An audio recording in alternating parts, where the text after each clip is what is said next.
Assalamualaikum warahmatullahi wabarakatuh. Ketemu lagi sama Kak Kamil. Kita masih belajar IPA kelas 9. Kali ini kita ngebahas tentang listrik dinamis.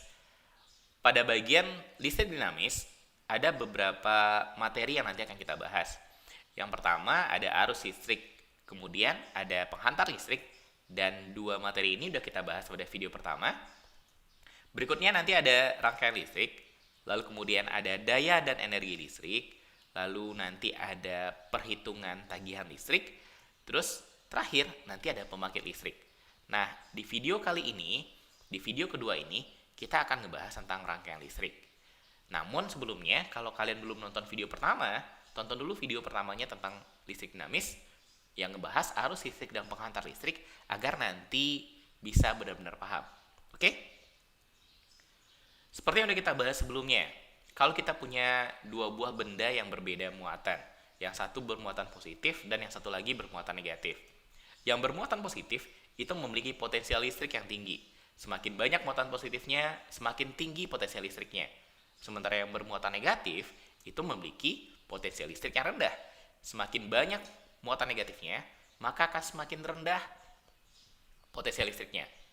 Kalau kita hubungkan keduanya, maka akan terjadi aliran elektron.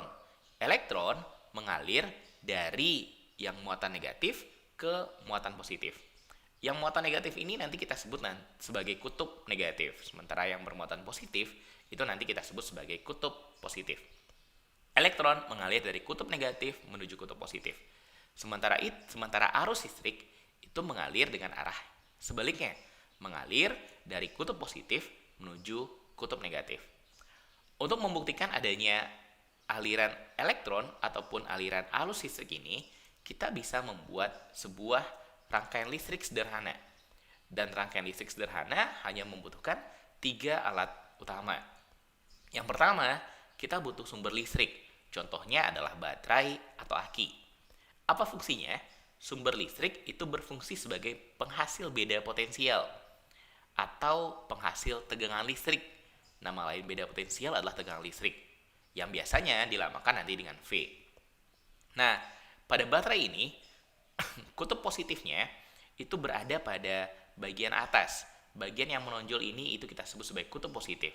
Sementara bagian bawahnya yang datar itu nanti kita sebut dengan kutub negatif. Nah, arus listrik dapat mengalir jika kutub positif dan kutub negatif ini kita hubungkan melalui sebuah penghantar. Baterai ataupun aki biasanya nanti dilambangkan pada gambar rangkaian listrik sederhana sebagai dua buah garis yang sejajar. Satu garisnya panjang, satu lagi garisnya pendek. Garis panjang itu merupakan lambang dari kutub positif. Sementara garis pendek itu menunjukkan kutub negatif pada baterai. Terus yang kedua, kita butuh kabel sebagai penghantar listriknya. Dan yang ketiga, kita butuh alat listrik. Dan contoh paling gampang adalah lampu. Dengan menggunakan lampu, nanti kita bisa jadikan ini sebagai penanda apakah arus listriknya sudah mengalir atau belum. Kalau lampunya menyala, maka arus listriknya mengalir. Tapi kalau lampunya nggak menyala, arus listriknya berarti tidak mengalir. Oke? Secara sederhana, kalau kita gambarkan, ini baterai. Terus ini adalah lampu. Jika baterai kita hubungkan dengan lampu, kedua kutub baterai kita hubungkan dengan sebuah penghantar ke lampu, maka nanti lampunya menyala. Kenapa bisa menyala? Karena pada penghantar mengalir arus listrik. Arus listriknya akan keluar dari kutub positif menuju penghantar sampai ke lampu, kemudian nanti balik lagi ke baterai, masuk melalui kutub negatif. Begitu seterusnya, dia akan putar-putar terus arus listriknya. Nah, rangkaian seperti ini kita sebut sebagai rangkaian tertutup. Ketika kutub positif terhubung dengan penghantar ke kutub negatif. Jika ada bagian yang terbuka pada rangkaiannya, maka arus listriknya akan berhenti mengalir karena kutub positif tidak lagi terhubung dengan kutub negatif. Dan lampu ya akan padam. Nah, rangkaian yang terbuka seperti ini kita sebut nanti sebagai rangkaian terbuka. Pada rangkaian listrik ada beberapa perhitungan yang bisa kita lakukan. Ada beberapa hukum yang menghitung beberapa variabel pada rangkaian listrik. Yang pertama ada namanya hukum Ohm. Menurut Ohm, kalau sebuah sumber tegangan kita hubungkan dengan hambatan lambangnya R, dan digambar biasanya dilambangkan dengan garis-garis zigzag. Hambatan ini terdapat pada penghantar ataupun pada alat listrik, atau bisa juga pada sebuah komponen khusus yang disebut sebagai resistor. Jadi R ini dari kata resistor. Nah, resistor atau hambatan ini komponen-komponen kecil yang umumnya terdapat pada banyak alat listrik. Contohnya pada televisi ataupun pada radio. Kalau kalian punya radio tua yang udah nggak berfungsi lagi, kalian bisa buka. Nah, di dalamnya akan terlihat banyak resistor. Nah, resistor karena namanya hambatan, itu berfungsi untuk menghambat arus listrik.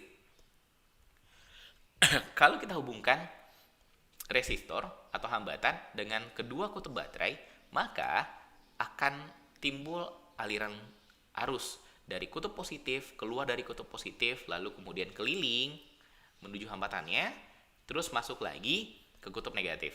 Nah, besarnya arus listrik yang mengalir itu bisa kita hitung pakai sebuah persamaan yang kita sebut dengan persamaan hukum Ohm. Persamaannya, I nilainya sama dengan V per R. Apa itu V? V adalah tegangan yang dihasilkan oleh sumber listrik. I adalah arus listrik, satuannya ampere. Kemudian V adalah tegangan yang dihasilkan oleh sumber listrik, satuannya volt. Dan R adalah nilai hambatan yang satuannya adalah Ohm. Untuk memudahkan kita dalam menghitung, karena rumusnya hanya terdiri dari 3 variabel, maka kita bisa buat rumus ini dalam diagram piramida. I sama dengan V per R. Kalau kita mau nyari V, maka V itu sama dengan I kali R. Variabel yang sejajar itu nanti dikalikan. Kalau kita nyari R, maka R itu sama dengan V per I. Oke? Kita lihat contoh soalnya. Soal nomor 1. Pada sebuah rangkaian listrik, sumber listrik dengan tegangan 6 volt dihubungkan dengan sebuah hambatan 15 ohm. Arus listrik yang mengalir pada rangkaian tersebut adalah... Oke, kita tulis dulu apa-apa aja yang diketahui dari soal ini. Yang pertama, diketahui tegangan 6 volt. Tegangan tadi lambangnya adalah V. V sama dengan 6 volt. Terus diketahui tegangan yang 6 volt itu dihubungkan dengan sebuah hambatan 15 ohm. Hambatan tadi lambangnya adalah R. 15 ohm. Ditanya berapa arus listrik yang mengalir? I nilainya sama dengan berapa? Nah, seperti yang tadi udah kita pelajari, I itu dirumuskan sebagai V per R. Tegangan dibagi sama hambatan. Karena angka V dan R-nya udah ada, kita tinggal masukkan angkanya. 6 dibagi 15. Oke? 6 dibagi sama 15. Kalau kita mau sederhanakan dulu, bisa sama-sama kita bagi 3. Kalau dibagi 3, 6 ini jadi 2, 15 ini jadi 5. Dan 2 kalau dibagi 5, itu nanti dapatnya adalah 0,4. Oke? Maka jawabannya adalah D. Sip? Gampang kan? Lanjut ke soal berikutnya. Suatu kawat tembaga memiliki hambatan 2 ohm. Berapa beda potensial pada kedua ujung kawat agar pada kawat tersebut mengalir arus 3 ampere? Oke, kita tulis dulu apa-apa aja yang diketahui dari soal ini. Hambatan kawat tembaganya katanya 2 ohm. Berarti R sama dengan 2 ohm. Terus, beda potensial yang ditanya berapa beda potensial agar di kawat tersebut mengalir arus 3 ampere. Arus 3 ampere. Arus tadi lambangnya adalah I. I sama dengan 3 ampere. Yang ditanya berapa beda potensial. Beda potensial sama dengan tegangan. Lambangnya adalah V. Berapa nilai V-nya? Nah, tadi kita belajar I itu sama dengan V per R. Biar lebih mudah mengingatnya, kita bisa gunakan piramida yang tadi. I sama dengan V per R. Nah, karena kita mau nyari V, maka V itu sama dengan I kali R. Ingat, kalau dia sejajar, maka jadi dikalikan. V sama dengan I yang dikali sama R. Berapa nilai I? 3. Nilai R-nya 2. Maka jawabannya adalah 6. A. 6 volt. Oke? Lanjut. Soal nomor 3. Pada sebuah rangkaian tertutup, lampu dihubungkan ke sumber tegangan 12 volt. Jika pada rangkaian mengalir arus 0,5 ampere, maka hambatan yang dimiliki lampu tersebut adalah berapa ohm? Oke, kita tulis lagi apa-apa aja yang diketahui dari soal ini. Lampu dihubungkan ke sumber tegangan 12 volt. Berarti itu adalah V. V sama dengan 12 volt. Pada rangkaian mengalir arus 0,5 ampere. Arus lambangnya adalah I, 0,5 ampere. Maka hambatan yang dimiliki lampu tersebut adalah berapa? R adalah berapa? Oke, kita tulis ulang lagi rumusnya tadi.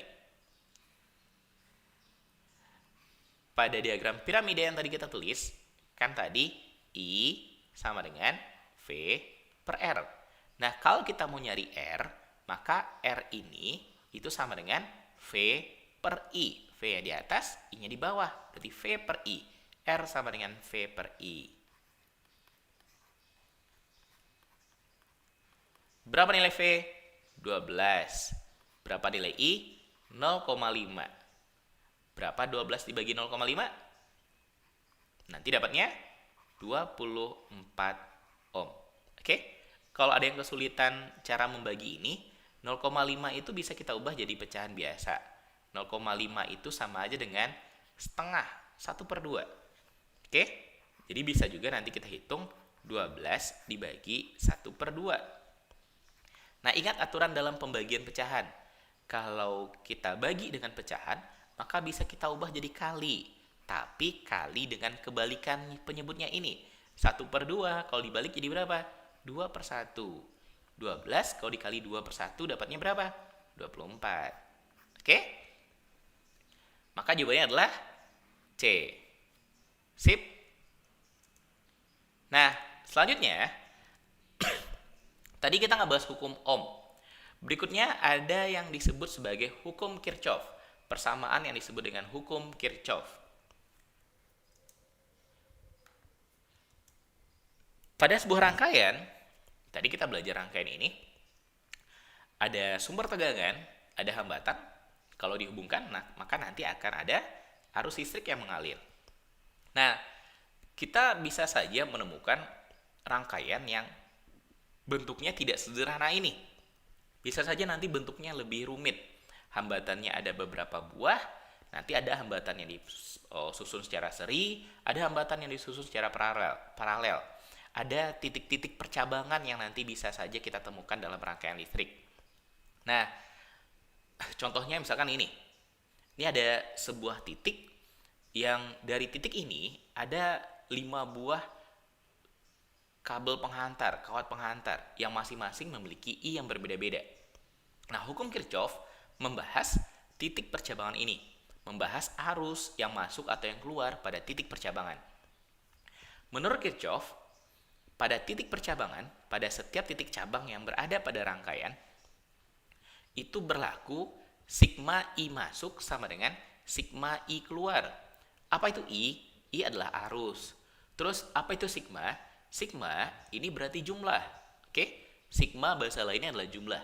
Jadi jumlah dari arus yang masuk harus sama dengan jumlah arus yang keluar dari sebuah titik cabang. Misalkan di gambar ini, kita punya sebuah titik cabang. Ini ada sebuah titik cabang. Tintanya. Oke, ini titik cabangnya. Pada titik cabang ini, ada arus yang masuk, ada arus yang keluar. Yang mana aja yang masuk? Yang pertama, yang masuk berarti yang panahnya menuju ke titik cabang. Yang panahnya menuju titik cabang itu adalah I2 sama I4. Oke? Sementara yang panahnya keluar dari titik cabang ada 3.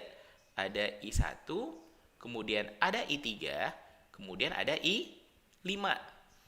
Oke?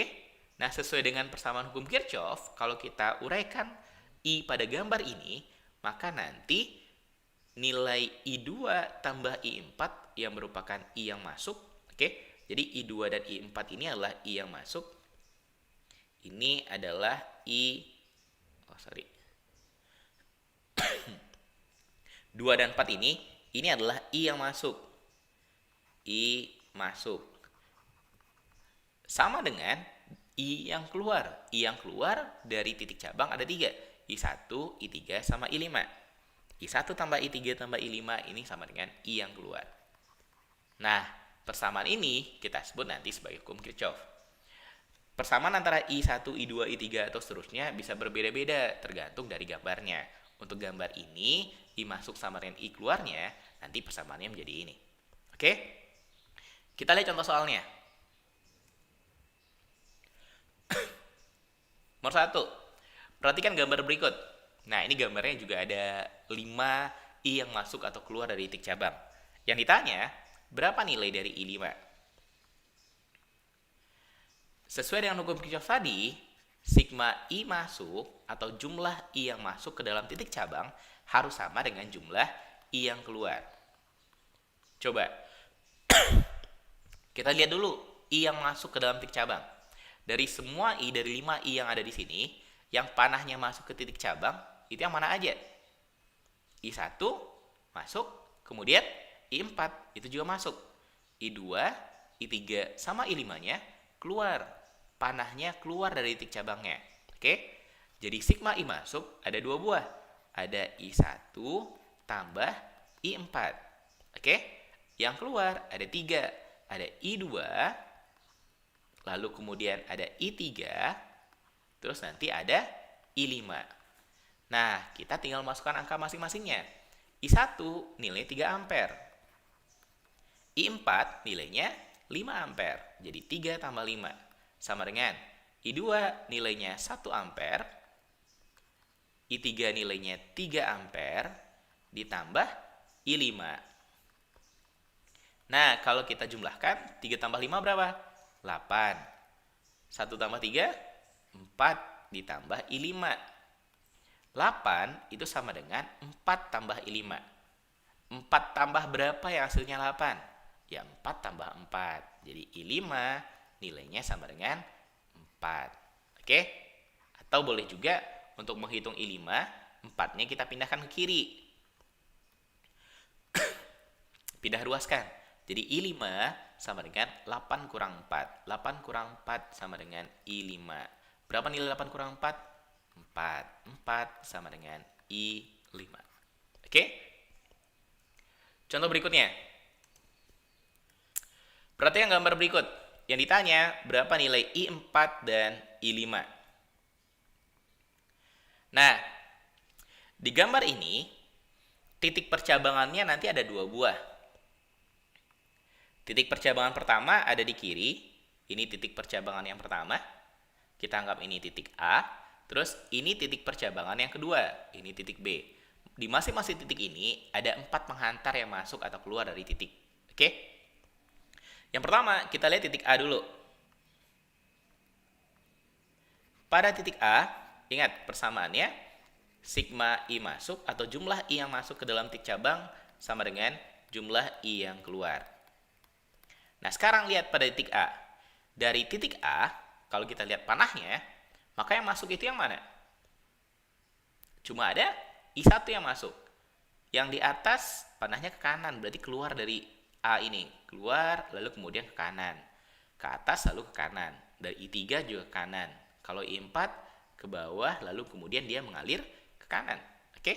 Jadi I masuk yang menuju titik cabang, panahnya cuma dari I1. Jadi I masuknya hanya ada I1. I keluarnya I2, I3, sama I4. I2 tambah I3 tambah I4. Nah, kita tinggal masukkan angkanya. I1 0,6 ampere. I2 0,2 ampere. I3 0,3 ampere ditambah I4. Oke, sehingga I4 ini kalau dijumlahkan 0,6 sama dengan 0,2 tambah 0,3, 0,5 ditambah I4. Jadi I4-nya berapa? 0,6 itu sama dengan 0,5 ditambah berapa? Ya 0,5 tambah 0,1. Jadi I4-nya bernilai 0,1. Atau boleh juga kayak tadi, 0,5-nya kita pindah ke kiri, jadi I4 sama dengan 0,6 dikurangi dengan 0,5. Hasilnya 0,1 ampere. Jadi ditanya berikutnya I5, berapa nilai I5-nya? Nah, sekarang untuk menghitung I5, kita lihat titik B. Pada titik B juga berlaku persamaannya.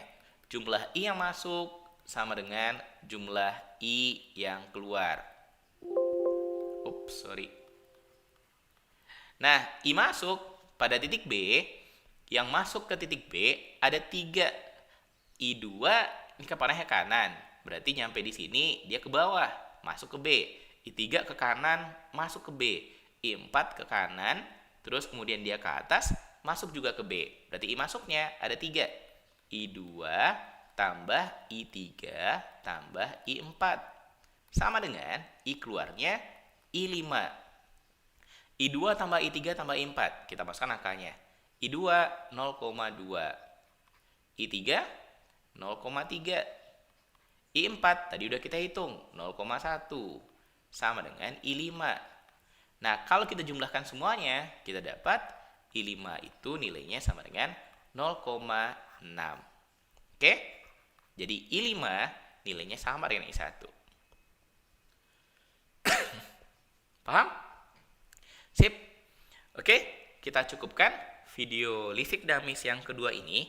Pada video berikutnya, rencananya Kak akan buat video percobaan sederhana. Gimana cara mengukur arus listrik pada sebuah rangkaian listrik sederhana.